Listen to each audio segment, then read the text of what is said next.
La e-santé, c'est pour les deux, pour le cure et pour le care. Alors le cure, on sait, c'est le soin, donc c'est ce que nos systèmes de santé savent mieux le faire. C'est vrai que le digital peut aider à un certain nombre d'endroits du parcours de soins, dans un certain nombre de métiers, et on parle beaucoup d'IA aujourd'hui dans les métiers de la santé.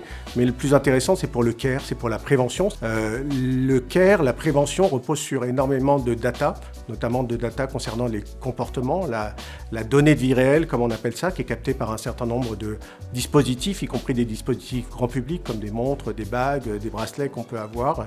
Et ces données sont essentielles parce que si on regarde ne serait-ce que les deux premières causes de mortalité dans le monde, que sont les maladies cardiovasculaires et le cancer, les maladies cardiovasculaires, c'est 80% qui sont liées à nos comportements, à notre environnement, et le cancer, c'est 60% qui sont liés à nos comportements et à l'environnement. Donc il y a un enjeu majeur pour changer ces données-là, et le digital peut rentrer dessus.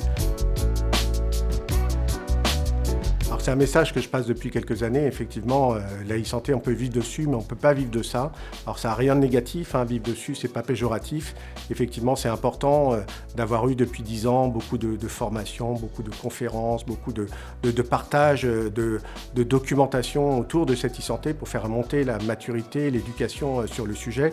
Mais on voit aujourd'hui que la e-santé, elle est là, elle existe. Il y a beaucoup de solutions qui ont passé le crible de la validation clinique, de la validation réglementaire, mais pour autant n'arrive pas à passer, je dirais, à l'industrialisation et à la mise sur le marché.